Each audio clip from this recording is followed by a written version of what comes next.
Luigi Mangione pleaded not guilty today to all federal charges against him, including murder, stalking, and a firearms offense. The 26-year-old Mangione is accused of killing UnitedHealthcare CEO Brian Thompson in Midtown Manhattan back in December.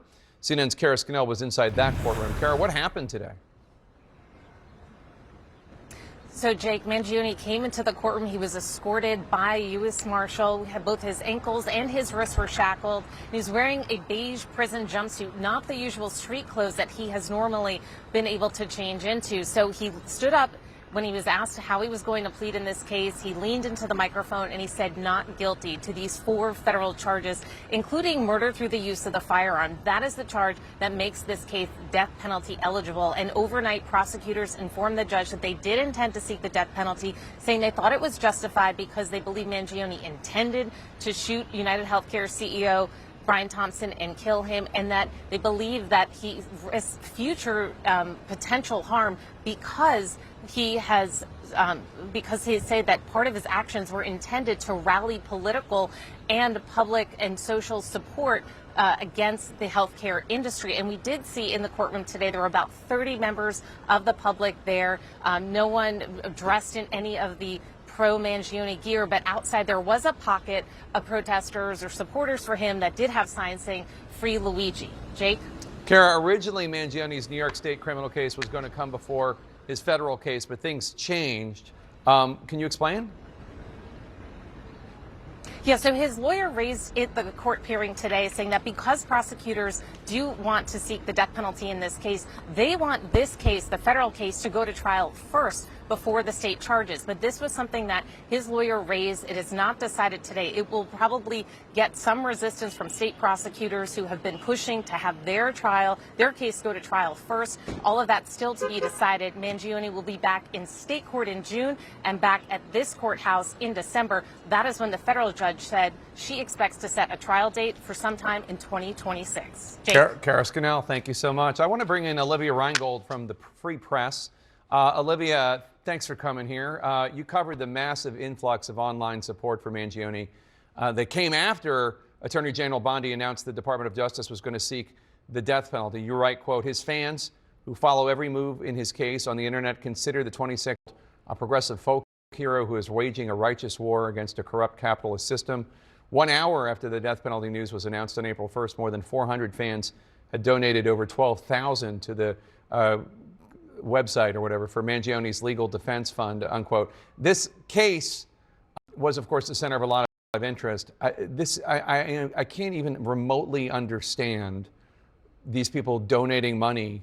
I mean, that's as weird as it is to express support for this killer, alleged killer, on the internet, on Instagram or TikTok or whatever.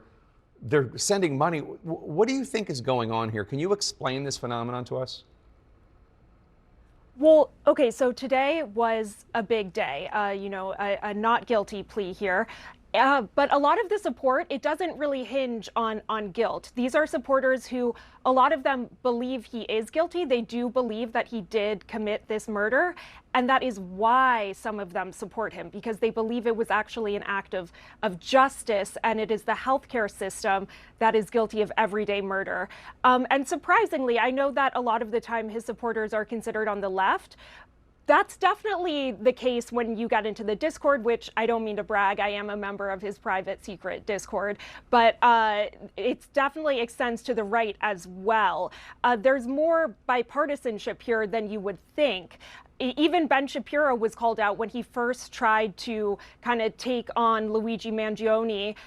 His commenters left YouTube comments saying, Ben, read the room. Some of us are Luigi supporters.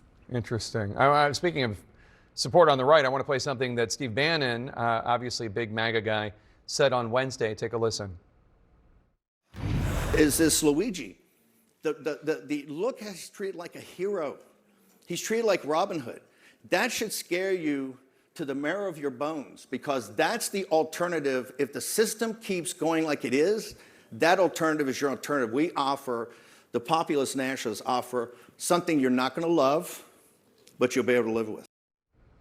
So there is kind of a split between like Bannon's view of what MAGA should be and how it is being implemented. It's tough for me to imagine hearing something like that from President Trump. But what's your take on this and how national populist the Trump administration is actually willing to be when it comes to frustrations with the health insurance industry? I think that this is a very interesting possible fracture between where the Trump base is and where the Trump administration is, because obviously Pam Bondi has been some Luigi supporters certainly would say Pam Bondi has been ruthless in pursuing, the death penalty against Luigi Mangione, and yet, like I was saying, there is kind of this bipartisan nature that Steve Bannon, of all people, is speaking to when he says, hey, if you don't address income inequality, you could have a lot more Luigis. And so there are kind of the MAGA base is really upset about healthcare, actually. When you look at polling, when you look at Republican voters, there's a lot more support for things like Medicaid than you would think. And so even though the Trump administration certainly sees Luigi as a foe and no doubt a murderer, it's not exactly where all of the base is. So that's really interesting. And you were talking about this Discord group centered around Mangione. For those who don't know, Discord, it's like a chat room where a lot of gamers talk to friends. It's where people organize protests on Luigi Mangione's behalf. His supporters, the supporters of an accused murderer, are finding a community center around him, and these people are left, right, and center. Tell us more about that.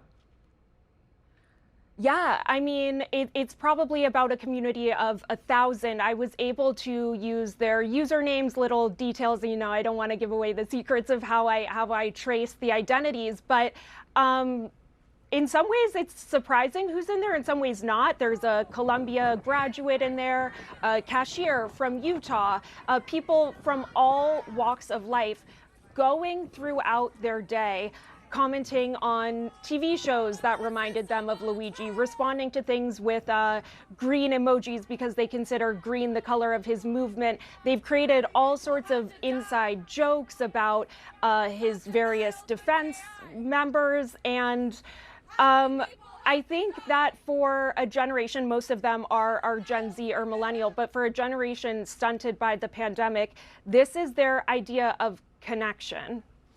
Well, there's certainly a lot of anger towards the health insurance industry that is well-founded, but obviously murder not the solution.